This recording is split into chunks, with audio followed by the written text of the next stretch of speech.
Antes que eu esqueça, né? Compartilhar aqui com vocês a apostila para vocês conseguirem ver. Enquanto vocês que estão aí na sala estavam chegando, eu estava lembrando ali com os alunos que estão online qual era a página, tá? Então eu vou dar um tempinho para vocês pegarem ali a página onde a gente tá. Calma, mais para frente. Nós paramos aqui na página 18 da apostila de vocês, no texto do Gabriel Garcia Marques. Mas a gente não chegou a responder. Na verdade, eu mandei para casa, né? A gente só não chegou a corrigir as respostas, né? Alguém abre o microfone e me responde.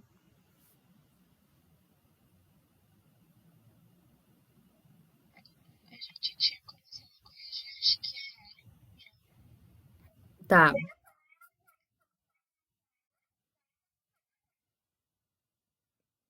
Eles estão falando que eles não fizeram as respostas desse texto aqui, Elaine?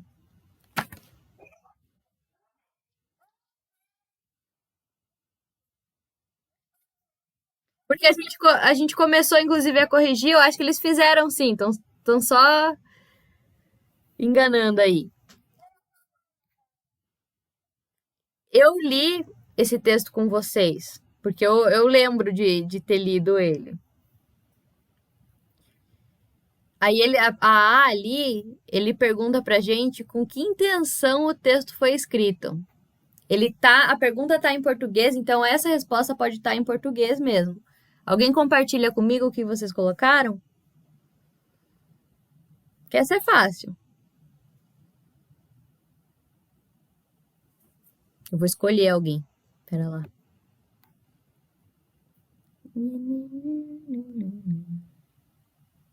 Giovana, você. O que você colocou ali na A?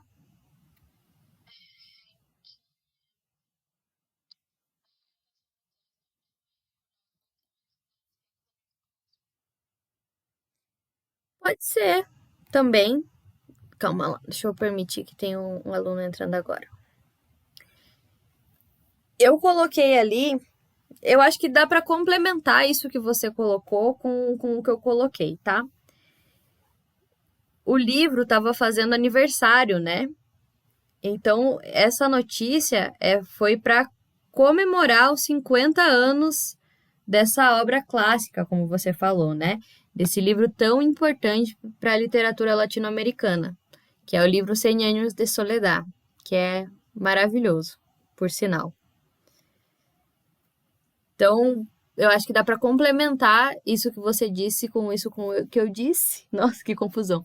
E adicionar aqui na resposta da A. Alguém colocou alguma coisa muito diferente disso? O pessoal aí na sala colocou uma resposta muito diferente? Se não, faça assim, ó, com a mãozinha assim pra cima. Não! Tá, beleza. A gente vai trabalhando assim por sinais. Vamos ver ali a B. Ai, por que que ele não tá baixando?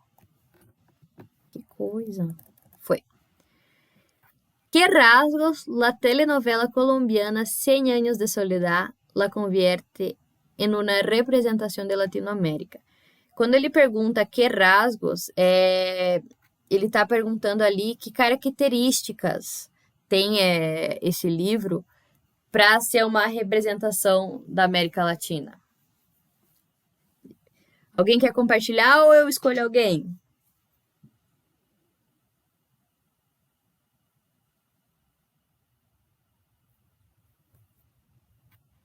Essa resposta estava ali no texto. Vamos escolher. Escolher assim.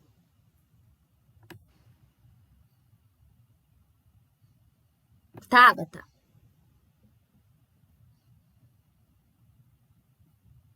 O que você colocou ali na B?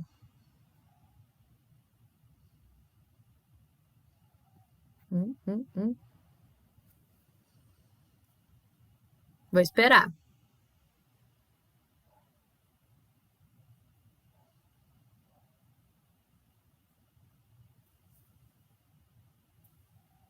Tabata. Tá achando que ela foi dormir. Fingiu que tava aqui. Alguém aí da sala quer me dizer o que colocou na B? Não? Ninguém quer vir até aqui na frente, mais próximo do microfone e me contar o que pôs?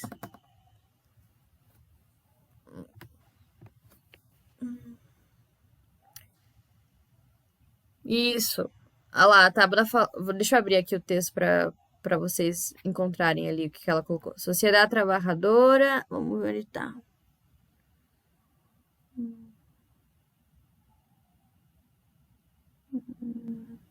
Aqui. Uma sociedade trabajadora e anclada em sabedoria e valores que han pasado de geração em geração. Alegre, guerreira e facilmente impressionável. Então, aqui é a descrição do que seria, né, o povo da América Latina representado no livro. É exatamente essa a resposta. A C pergunta lá, em los fragmentos. Em maio de 1967, en Argentina, la novela 100 años de soledad llegaba a los ojos de los lectores. Y en una lectura colectiva que se realizó en Cartagena de Indias, hay dos términos destacados que no llevan artículo antes, como ocurre em português. Por que esses nomes não llevan artículo? A gente viu isso na outra aula, né?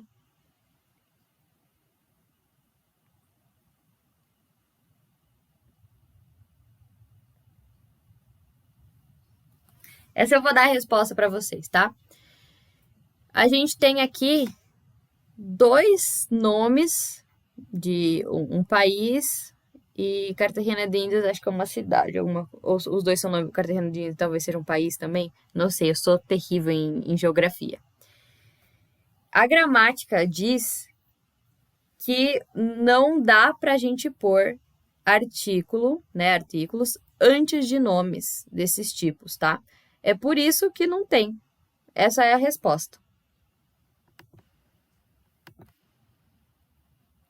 La D. ¿Qué artículo indefinido usarías para completar la frase? Sin embargo, pasajes de la novela nos hacen recordar a nuestros propios países y sus hechos pasados y actuales.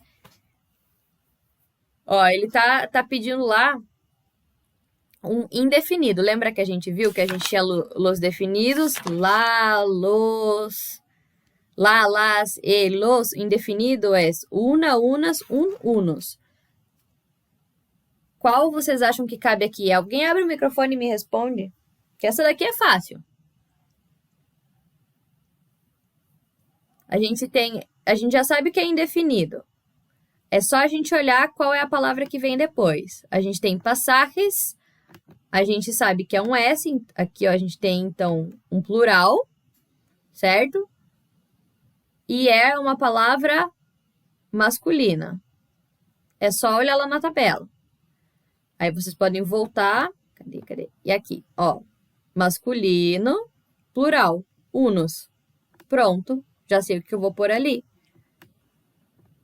Então, sin embargo, unos pasajes de la novela nos hacen recordar a nuestros propios países y sus hechos pasados y actuales. Bem tranquilo, né?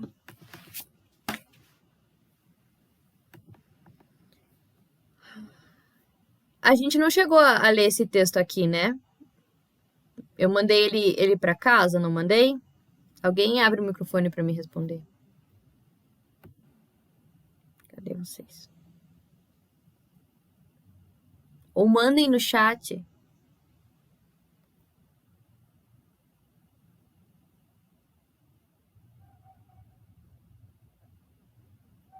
Beleza. Eu vou ler para vocês, então, o texto e vocês me falam a resposta, então, tá? Que daí é a 15 a 16 que são desse texto aqui. Caminito é um de los paseos más emblemáticos de la ciudad y de los atractivos imperdibles para quienes lo visitan. Con sus conventillos típicos de chapa del barrio de La Boca, que muestran sus paredes pintadas de distintos colores, dá para ver pela foto, né? Es también un museo a cielo abierto de casi 150 metros de longitud. Durante mucho tiempo formó parte del recorrido del ferrocarril, esa palabra es difícil, ¿no? Ferrocarril, a Ensenada, a 1 hora de Buenos Aires. Hasta que en 1928 el ramal fue clausurado y la vía se convirtió en un callejón abandonado. Fue gracias a la iniciativa de varios vecinos, entre los que se encontraba el pintor Benito Quinquela Martín, uno de los principales benefactores del barrio y cuya obra se conmemora a través del colorido de las casas de la Boca, que en los años 1950 se recuperó el terreno para convertirlo en un paseo peatonal y en una calle museo, en la que de a poco se fueron sumando obras de distintos artistas. En 1959, por iniciativa de Quinquela Martín, se lo bautizó con el nombre del célebre tango Caminito, compuesto por Juan de Dios Filiberto y Gabino Correa Peñalosa e estrenado em los carnavales de 1926. Deixa eu fazer uma coisa. Vou mostrar para vocês umas fotos do que ele está falando para vocês terem uma ideia melhor. Ai, por que não está indo?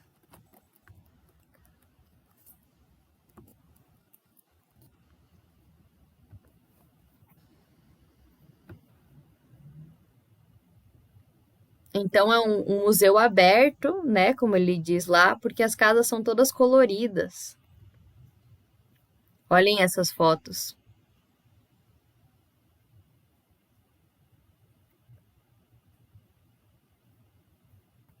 Vamos passar mais para baixo.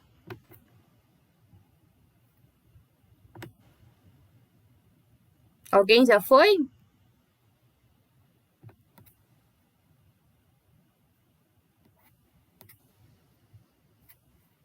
Aí a gente tem a 15 e a 16 para responder sobre o texto. Vou dar 2 minutinhos para vocês responderem, tá? E a gente já vê a resposta. Ó, são 9h15, só 2 minutinhos, são só 2 perguntas e é de marca X.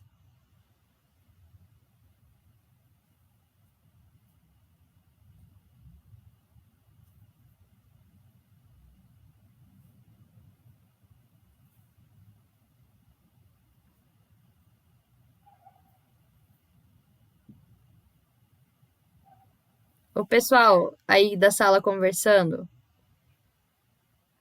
compartilhem comigo o que vocês estão falando também.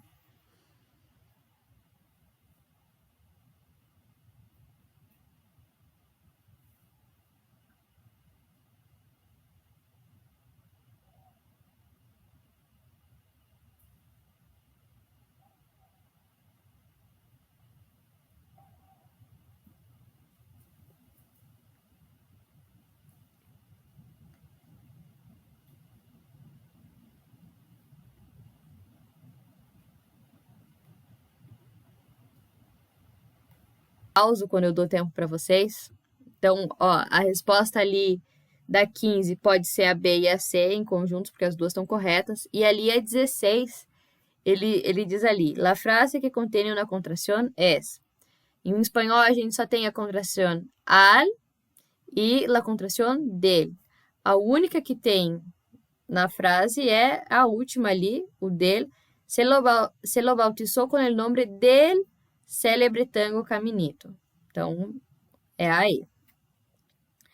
Agora, ele vai falar um pouquinho sobre a formação dos substantivos, né? Que em espanhol é substantivos. Então, na diferença ali, os substantivos são palavras usadas para dar nome a las personas, objetos, seres, ideias abstratas, varia em gênero e número. Então, os substantivos, como a gente sabe, é o que nomeiam as coisas. E quando ele diz ali que varia em gênero, então que a gente tem feminino, masculino, e tem alguns substantivos que são substantivos que em português a gente chama de substantivos uniformes, né? Que eles são neutros, eles servem tanto para masculino quanto feminino. E variam em número. Quando ele diz que variam em número, quer dizer que a gente pode ter no singular ou no plural. certo? Los masculinos generalmente são terminados em o, or, ma, ta, n, l, ar e e. Aí ele tem exemplos. Cuello, que não é coelho, né? Pescoço. Cometa, aceite. Aí ele coloca lá os artículos que a gente viu na outra aula. El coelho, el cometa. Aqui é outra forma da gente ver com que ele é masculino. Los femininos generalmente são substantivos terminados em a, dad, né? DAD, tad, tud, es, ion e umbre. Lembra que a gente viu lá que todos eles terminados em umbre são femininos? Então, por exemplo, la medicina, la amistad, la estupidez e assim. Vai. Ai, para, meu computador tá bloqueando aqui. Vocês estão conseguindo ver a tela? Sim? Tá. Fiquei confusa porque tinha sumido esse negocinho aí, achei que tava bloqueando. Então, lá. Formação del feminino. Terminado sem o e e. Cambia lá o por lá. El conejo, la coneja. El niño, la niña. Que esse é o mais fácil também, que acontece muito em português, né? Que a gente pensa substantivos femininos, a maior parte deles são terminados em o, e dos femininos, a maior parte terminados em a. Isso acontece também muito no espanhol. Se a gente quer mudar ele do feminino para o masculino, é só a gente trocar, né? Pela a ou pelo o ou e, em alguns casos, né? Terminados em consonantes. Se añade la a al final. Então, se a gente tem um substantivo ali masculino, como el doctor, é só adicionar a letra A, la doctora. El león, la leona. Tá? Terminados em consoante, então, se adiciona um A para fazer o feminino. Com terminações variadas. Cambia la terminación por ina, isa, esa autriz. El actor, la actriz. El poeta, la poetisa. Que é igual à formação do português, né? Que a gente tem exatamente essas terminações. Para fazer plural, a gente tem o mais comum, né? A adição do S. Então, ó, terminou em vogal A, E ou O, se añade la S. Então, a gente adiciona o S. Rodilha, né? Que é joelho. Fica rodillas. Tá vendo? Ó, terminou em A, adicionei o S, que é a parte mais fácil de fazer plural.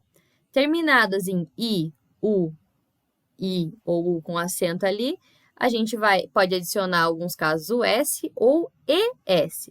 Indu, induz ou indues, tá? Consonantes Z. Então, por exemplo, a palavra pez, que é peixe. Eu vou trocar esse Z, laceta, por ces, com CES, tá? Então, pez se cambia para peces. Terminadas consonantes S, terminou em S, se forma com el artículo. El análisis, los análisis. A palavra análisis pode ser singular, mas ela é terminada em S. Então, eu uso o artículo para dizer se ela está no plural ou no singular. É isso que ele está mostrando aqui nessa tabelinha, tá? E terminados em outras consoantes, eu coloco ES. Arbol, arboles. Tranquilo. É assim que formam os substantivos em espanhol, os substantivos.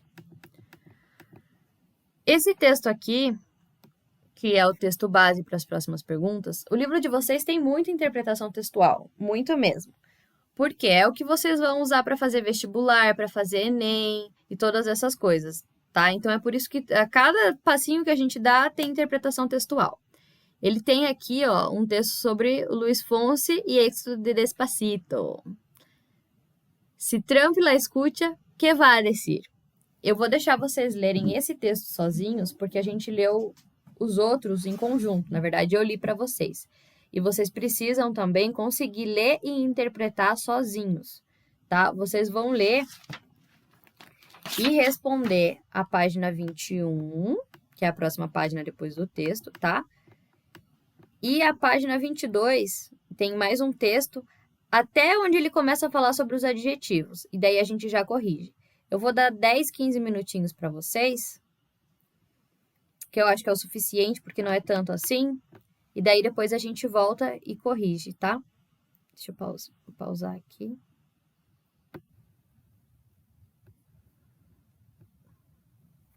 Então, ó, a gente corrige isso que vocês fizeram agora na próxima aula, para a gente não ter que parar. Que é a página 20, 21 e 22. Ali, os adjetivos, eles têm a mesma função, né? Português e espanhol. Em espanhol é parecido, a gente só lê diferente, que é el adjetivo, porque o J tem outro som em espanhol. Então, são palavras que caracterizam os substantivos. Também podem limitar seus sentidos. Concordam em gênero e número. Então, a gente tem lá, a gente acabou de ver os substantivos, né? Então, se a gente tem lá feminino e plural, o adjetivo também vai estar no feminino e no plural. Eles também têm variação de intensidade, né? Que é, às vezes, muita ou pouca. Vamos ver aqui. Então, a gente tem grado comparativo, né? Que é quando a gente compara uma coisa com a outra. A gente pode ter superioridade, inferioridade e igualdade. Então, quando eu quero dizer que uma coisa é mais do que outra. Aqui no exemplo, ele usou simpático, né? Então, Juan é mais simpático que Gabriel. Então, para fazer essa formação, eu vou usar mais, o adjetivo e o que. Então, Juan é mais simpático que Gabriel. Quando eu quero falar que a coisa é menos, eu vou usar menos, mais o adjetivo e o que. Então, Juan é menos simpático que Gabriel, tá? E para igualdade, eu vou usar o tan, tá? Tan, que está aí na apostila, o adjetivo mais el como. Juan é tão simpático como Gabriel. Vamos continuar ali. Grado superlativo. Então, absoluto. O grado máximo do adjetivo. Então, a gente vai ter o adjetivo e é nele que a gente vai mexer, tá? Adjetivos terminados em vocal. Então, adjetivos terminados em vogal. A gente vai trocar a vogal por elíssimo. Juan é altíssimo. A palavra era alto. Juan é alto, né? Tá concordando ali que é uma pessoa só e é masculino. Juan é alto. Mas eu quero dizer que ele é muito alto. Então, eu vou trocar esse o por íssimo. Juan é altíssimo. Quando está terminado em consonante, é só a gente adicionar o íssimo, não precisa trocar nada. Juan é gentilíssimo. Tá vendo? O adjetivo era gentil, é só adicionar o ismo. Terminado em ble, a gente vai trocar o ble por bilíssimo. Juan é amabilíssimo, que viene de amable.